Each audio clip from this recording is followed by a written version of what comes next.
Have you ever wondered about the chronology of Abraham and its relationship to ancient Mesopotamia? The intersection of biblical chronology and ancient history is a fascinating subject, and one that holds great significance for our understanding of the life of Abraham, the patriarch of the three major monotheistic religions. The traditional view holds that Abraham lived during the time of Hammurabi, the great lawgiver of ancient Babylon. This belief is largely based on the well-established chronology of early Mesopotamia, which places Hammurabi in the Old Babylonian period, around the 18th century BC. However, this conventional wisdom has been challenged in recent years by new research and discoveries. Abraham's timeline is a critical piece of the puzzle in understanding the ancient world. His journey from Ur of the Chaldees, his covenant with God, and his role in the genesis of the Jewish, Christian, and Islamic traditions are all deeply intertwined with the historical context in which he lived. The dating of Abraham's life is not just a matter of academic interest. It has profound implications for our understanding of the Bible as a historical document, and for the ways in which we interpret and understand the biblical narratives. In our quest to unravel the mystery of Abraham's chronology, we'll delve into the heart of ancient Mesopotamia, a cradle of civilization that gave birth to some of the world's first cities, laws, and empires. We'll explore the traditional chronology, the recent challenges to this view, and the archaeological evidence that is helping to reshape our understanding of this period. In the process, we'll gain a deeper appreciation for the life of Abraham and the world in which he lived. We'll see how the threads of history, archaeology, and biblical studies are woven together in a rich tapestry of human experience. To unravel the mystery, we must first understand the traditional chronology and how it has been shaped over time. The traditional chronology of Abraham's life is intertwined with the history of early Mesopotamia. The patriarch's timeline, as we understand it, has been shaped significantly by the study of ancient civilizations and their chronologies. It's a fascinating journey, tracing the footsteps of Abraham through the sands of time, and it all starts with early Mesopotamia.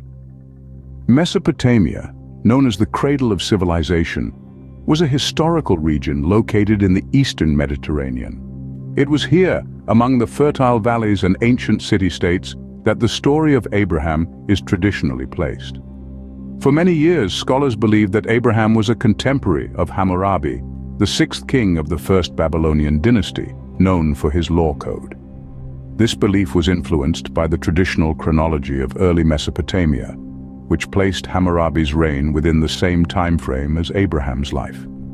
The dating of Abraham's timeline doesn't just rely on Mesopotamian chronology, but also on different interpretations of biblical chronology. Biblical scholars have meticulously studied the genealogies, events, and timelines described in the Bible to piece together a coherent timeline for Abraham. This timeline is then cross-referenced with historical and archaeological evidence from Mesopotamia, creating a comprehensive picture of Abraham's era. However, this traditional chronology is not without its challenges. There are different interpretations of biblical chronology, and these interpretations can significantly affect how Abraham's timeline is dated. For instance, some scholars interpret the biblical generation as a period of 25 years, while others interpret it as a period of 40 years. These differences in interpretation can shift Abraham's timeline by hundreds of years, leading to a range of possible dates for his life. But recent studies suggest a shift in this timeline, leading to a fresh perspective on Abraham's chronology. This new perspective doesn't just change our understanding of when Abraham lived, but also how he interacted with the world around him. It's a fascinating journey, and one that continues to shape our understanding of Abraham and the world of early Mesopotamia. Recent research has given us a new understanding of Abraham's timeline in relation to ancient Mesopotamia. For years, it was widely believed that Abraham and the Mesopotamian king Hammurabi were contemporaries, but recent studies are challenging this chronology. Instead, these studies suggest that Hammurabi was a contemporary of Moses, not Abraham. This is a significant shift in our understanding of the biblical timeline and the interactions between these key figures. The evidence for this new chronology comes from a variety of sources, and one of the most compelling is the dating of Abraham to the Isin-Larsa period. This period, which predates Hammurabi, aligns with the biblical account of Abraham's life, particularly his fight against a coalition of kings from the east. This battle, described in the book of Genesis, was a significant event in Abraham's life, and placing it in the Isin-Larsa period gives us a new perspective on the historical and cultural context of this event. But the Isin-Larsa period isn't the only evidence for this new chronology. The discovery of the Ebla archives in Syria has also played a crucial role in our understanding of Abraham's timeline. These archives, which date back to a period before the Akkadian Empire, provide a wealth of information about the region's history and culture. They also provide evidence for placing the patriarchs in the period before the Akkadian Empire, further supporting the idea that Abraham lived much earlier in Mesopotamian history than previously believed. This new chronology isn't just about shifting dates and adjusting timelines. It's about deepening our understanding of the biblical narrative and the world in which it took place. By placing Abraham in the Isin-Larsa period and understanding Hammurabi as a contemporary of Moses, we gain a clearer picture of the cultural, political, and historical backdrop of these biblical events.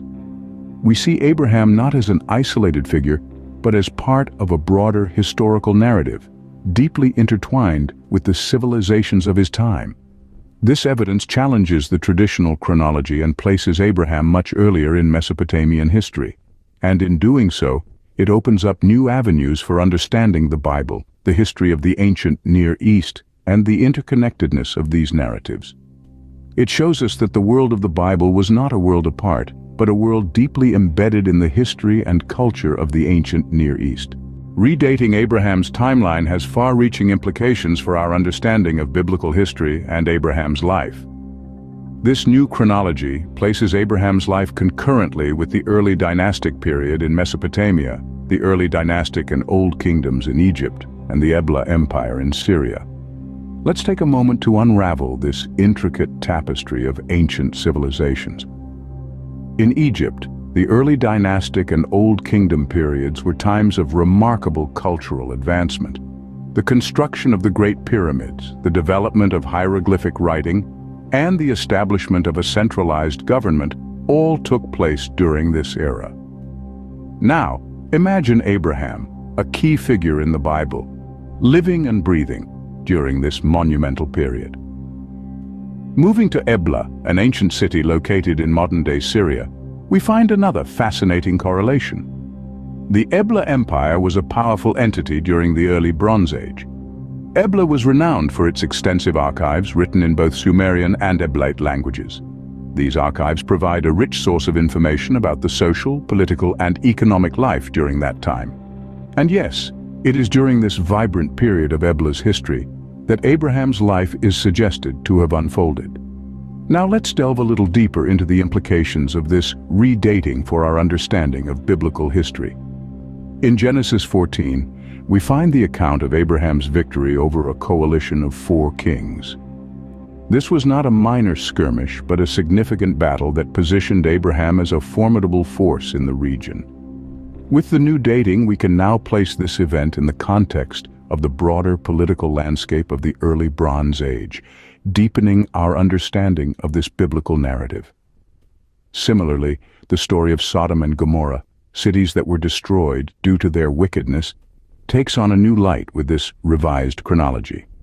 These cities were part of the ancient Near East, a region that saw significant political and cultural changes during the early Bronze Age.